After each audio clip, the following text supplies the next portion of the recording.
Ndị ọma na-ekiri oge aṅụrị nwa bụ nwada Geraldine na-anabata unu n'ihe omeketa bụ oge aṅụrị relationship ya bụ oge anyị na-eji emetụ unu mma ọfụma n'ihi na oge aṅụrị relationship bụ oge anyị na-eji akụzi ọtụtụ ihe dị iche iche ya bụ nke gbasara relationship ya bụ mmerekọta dị n'etiti nwoke na nwaanyị, mmerekọta enyi, ebe a na-azụ ahịa, ebe a na-arụ ọrụ, ebe niile dị iche iche n'ihi na relationship bụ ihe na-aga ebe niile. Mana ụfọdụ ga na-echesi na relationship bụ ihe gbasara nwoke na nwaanyị.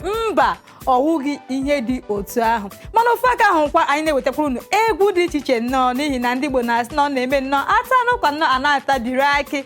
Ya mere anyị ga na-akụziri unu ihe n'ihe mmụta na-adị n'ime oge aṅụrị relationship. Ya bụrụ nnọọ na ị na-esoro anyị, biko ga-agba mbọ nnọọ jee na social media anyị, ga-asoro anyị na Facebook anyị bụ Isimbido TV, jee na Instagram anyị @Isimbido TV, mana Twitter anyị ga-anọkwa ya @Isimbido TV. Echefula na webụsaịtị anyị bụ www.isimbido.tv. ebe anọ ka ị ga-esoro anyị. Echefula ma YouTube anyị ga-anọkwa nnọọ, ga ga-esoro anyị nnọọ ebe a ka ị ga-emegharị ga-aga nnọọ gaa kirie ihe onyonyo ndị nke ahụ nnọọ n'ikirira n'ihe onyonyo ma chọkwara ikiri ihe ọzọ ga-eje na YouTube anyị nnọọ jee kirie ya. Ya bụ na o nwere ezi nzibata ga-ezibatakwara anyị kpọmkwem na webụsaịtị anyị ga-eje n'ebe a nnọọ ga-ezibatara ya anyị. Mana Instagram anyị ga na-arụkwa ọrụ, Facebook anyị dịkwa active mgbe ọbụla n'ezie. Oge aṅụrị nke taa kwanụ bụ relationship. Mana n'ezie nnọọ tutu m na-agbafe ya ọsọ nnọọ m ga na-asị Burna Boy congratulations dịka ha nwetara banye n'akwụkwọ list ndị Grammy Award 2019. Onye ọzọ nọkwa n'ime bụ Yemi Alade. So m na-asị mmadụ niile nnọọ ndị si n'obodo Nigeria banyere na list nke a congratulations n'ihi na ọ dịrị izi nnọọ na-eje nke ahụ ndị Igbo na-akpọ international. Ma ndị mmadụ abịazi na-asị Davido esoro nga Davido esoro nke a ịma na ihe ọbụla nwere ihe a na-atụ anya n'aka onye ọbụla. Ya bụrụkwanụ gịnị isiokwu anyị? Isiokwu anyị were bụrụ alụmalụ ma ọ ga-abụ ime enyi nke ụzọ ọha anya, ya ka ahụ ndị oyibo kpọrọ distant relationship. Ụfọdụ ndị enwetago onwe ha n'ime nke a. Ugbu enweziri ụdị dị iche iche. Enwere nke ahụ a na-akpọ nke dị ogologo na nke dị too short. Ndị oyibo si ọ bụ long and short distance relationship. Ya bụ ihe nwere. Nke abụkwanụ bụ nke toro ogologo ahụ bụ ịma na ogologo ka ibe ya. So nke ahụ bụzi nke ka ogologo bụ nke ahụ eji si na the long one. Then nke ahụ bụzi adịchazi ogologo otu ahụ. Ya bụ ọdịcha very far were bụzi nke anyị kpọrọ the short relationship. So gịnị bụ nke a? Ya were bụrụ ụfọdụ ndị dịka n'obodo anyị bụ Nigeria, ihe dịka nwunye ha nke na-aka emeka n'obodo ndị Igbo ma ọ ga-abụ n'obodo Nigeria anyị nke nwaanyị ga-anọ na Nigeria, di ya nọrọkwa n'ihe dịka obodo oyibo ma ọ ga-abụ United States of America, ya bụ USA, United Kingdom, UK, Germany. Mana ụfọdụ n'ime ha na-achọ ịkpọ nwunye ha aga ebe ahụ. Ụfọdụ sị na ha gara ebe ahụ nnọọ ịrụsi ọrụ ike. Ụfọdụ sị we are here to hustle. Ya were bụrụ ya. Mana ụfọdụ wee bụrụkwa n'ọzọ were bụrụ ụfọdụ bụ onye nke nwere ike ibiri Lagos, onye nke ọzọ ebiri na Abuja, onye nke ọzọ nwere ike ebiri na Owerri, onye ọzọ ebiri na Anambra. So ịfụlanya ya na o nwere ihe dị iche iche. So ya ga-abụ from time to time onye ọbụla ga-afụ ibe ya. So ịfụlanya ugbu a nke a kachazi adị ogologo. Mana ụfọdụ na-aka asị na ọ na-araka ahụ abụ ndị ka na-anọ mba obodo oyibo, ya bụ mba overseas. Ha nwa na-aka anụ, ụfọdụ ha ga-anọ afọ 3 ha fụbere nwunye ha, fụbere ụmụ ha. Mana ndị nke nọkwa gburugburu obodo ya dịka ndị bi dịka Abuja na Lagos, Port Harcourt na Owerri, ụfọdụ ha nwere ike nọ ya nwere bụrụ ọrụ ha na-ebutere ha ihe nrita ma ọ ga-abụ ihe mbara uru na nwoke na nwaanyị ma ọ ga-abụ di na nwunye ibi ebe dị iche iche. Nke mbụ bụ n'ime ya bụ na ọ na-enyere ha aka nnọọ ha ewerezie na kọntrolu otu a na-esi amụ ụmụ. Ya bụ nke oyibo kpọrọ family planning. Yes, mgbe ahụ ọ ga nọrọ ihe dịka obodo oyibo n'afọ 3 na gaba afọ 2 onye goro madam ohere nnọọ ịfụlana ya. Nke a ga-emezi ya ha enwezi ike na kọntrolu otu ha ga-esi na-ahazi otu ha ga-esi na-amụ nwa ha. Nke a bụzikwa ịga ga-emeozi family planning ma ọ ga-abụ nawazi isi ọwụwa dị n'ime ya. Mana ọzọ nọkwa n'ime bụ na ụfọdụ ndị nke a bụzi nke na-abụzi ụfọdụ ndị, mana nke abụghị ihe nrita dịla mmadụ niile, mana ọ bụ ụfọdụ ndị si na ọ na-eme ha ịfụnanya ha na-adị ọhụrụ mgbe ọwụla dịka otu nwaanyị si kwuo, o si na ọ na-eme mgbe ọwụla di ya si bata nnọọ ụdị ya nwere ike nọ mgbe ụfọdụ otu afọ ma ọ ga-abụ otu afọ n'ọnwa isii na ọ batazie ọ bịazie mezie ya dịka ma ha jọsọ nnọọ were lụọ ozugbo adụ ha emela nke a megidekwa nke a ruokwa ihe dịka afọ 15 ya bụ 15 years mana ọ na-emekwa ya dịka mana ịfụnanya ha ọ ga-adị ọhụrụ. Ịfụlanya ya nnọọ ihe na-atọ onye nke ụtọ nnọọ nwere ike na-afụ onye nke ụfụ. Dịka m sikwuo ya si na ihe ọghọm dị n'ime ya ka nkụ. Ihe ọghọm dị n'ime ya nke mbụ na ọ na-ebute mgbake. Ọ na-ebute mgbake n'etiti di na nwunye ma ọ ga-abụ n'etiti ndị chọrọ ịlụ alụ.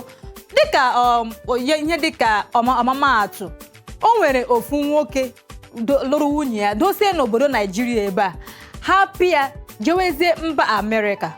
Ma ọ laghachila nnọọ ọwụ na ndị nwunye ya na ọ bịazila nnọọ bịa nwezie ịfụnanya n'ebe nwoke ọzọ nọ. Yazi na o nwezikwa ịfụnanya n'ebe di ya ahụ nọ na ịfụnanya o werezie nyezie onye ọzọ.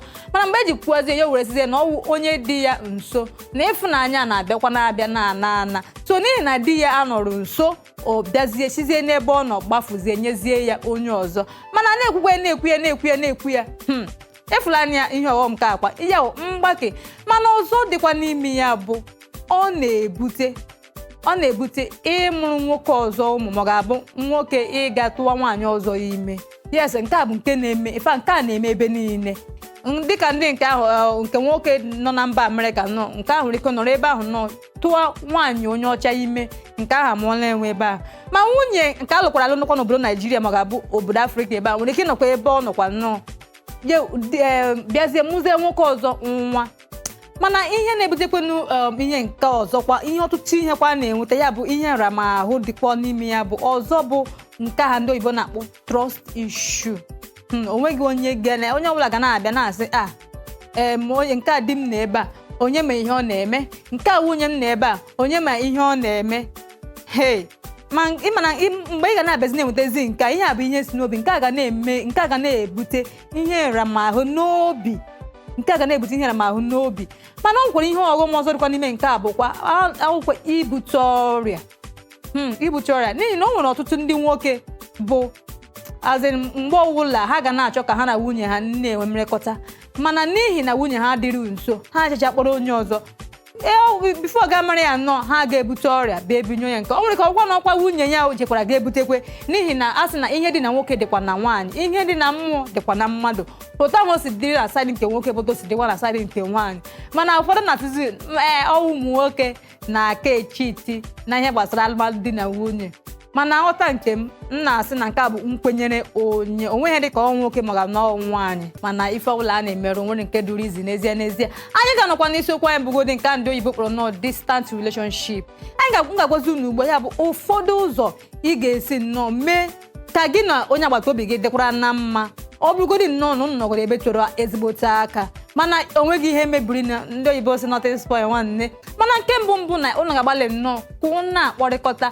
Chineke meziri ebe ugbu a teknọlọji abịazie ya bụzi igwe na-eji ekwu okwu na vidio ihe osise unu na-ese nnọọ na-eme nke na-akpọ vidio kọl na-akparịkọta nnọọ dịka ma unu na-abụọ nọkọtara ọnụ. Nke a bara uru n'ihi ihe gbasara mkpa nkata. Ndị oyibo si communication is very important. Ịfụlanya nke ọ bara ezigbote uru ka ị na-akparịkọ nkọta nnọọ na-akpọ onye agbata obi gị nnọọ maragorota otu nọrọ n'ihi na ụnụ adịrị nso ka ị na-afụ ya ebe ahụ. Ọ bụ mgbe ị kpọrọ nnọọ how are you, kedu otu ị dị, ọ sị gị oke adị m otu a, ụnụ ewere nnọọ na-akparịkọtakwa. Mgbe ụfọdụ kwa ọzọ bụ nke ịbụọ ụnụ agbalị nnọọ na-agbalị na-aga eleta ibu unu. Ọ bụrụgodị nnọọ na ọwụgodị ebe toro ezigbote aka yes, ọ bụ ndị nke nọ mba abroad ha na-asị na tiketi na ọ dị ezigbote ọnụ. Mana gị onwe gị ma nọ na ị nwere ezinụlọ, mana ezinụlọ bụkwanụ ife niile. Ị ga-agbalịkwa nnọọ gaa lọtakwa nnọọ bielekwa ndị ezinụlọ gị ma ọ ga-abụ isi ha bịakwa ụnụ abịa nọrịkọtakwa n'ofu were nnọọ fụkwa ibu unu once in a while mana nna so onye ọbụla na-asụ onye ọbụla nọ ka ezinụlọ gị nọ na-aga n'iru n'ihi na ọ bụ ihe m na-esi eweta unu oge aṅụrị relationship biko nnọọ ọ bụrụ nnọọ na ị na-eme isi ị na-ekiri oge aṅụrị relationship biko achefula nnọọ every Tuesday ọbụla nnọọ ga-agbanye ihe onyonyo gị na Star Times 172 mgbe ọ ka akụ elekere nke mbụ bịa ruo elekere nke abụọ ga-agbalịa na ebe anọ ka ga na-ewetara unu oge aṅụrị relationship mana m were bụzie na njedebe biko ọ bụrụ na esokwa na social media biko geje na Facebook anyị Instagram anyị ga-anọkwa ya ma YouTube anyị ga-anọkwa ya website anyị ga-anọkwa ga ga-esoro anyị ma mụ onwe nkwa na Instagram anyị ga-anọkwa ma ebe ahụ nọ @officialgeraldine icon mana ekwentị na-egosikwa n'ihe onyonyo gị ọ bụla nwere ihe ntụnye ọnụ ihe ọ bụla nnọọ ị chọrọ nnọọ iwetara anyị nọ ga-abara ihe anyị na-eme uru biko ga akpọtụrụ ekwentị ya na-egosi n'ihe onyonyo gị mana m na-ekwunu nkwasị n'izuụka ọzọkwanụ ọ ga-adịkwa n'ọkụ ọ ga-adịgodi kpọkpọ n'ihi na izuụka ọzọ o nwere iri ọzọ nnọọ na-esimala esima nnọọ sie ya ọfụma mana izuụka ọzọ nnọọ bupụtara ya unu maka na-esi emeni ya nnọọ a na-eme ata n'ụkwa nnọọ ahịa tabiri n'akị a ga-abụkwanụ nwa ada unu Geraldine Amaka onye unu na-etu icon gị a gwakwara na nke a echefula nwanne echefula ebe isi bịa ka a lakpụzie daalụnụ ndị ọma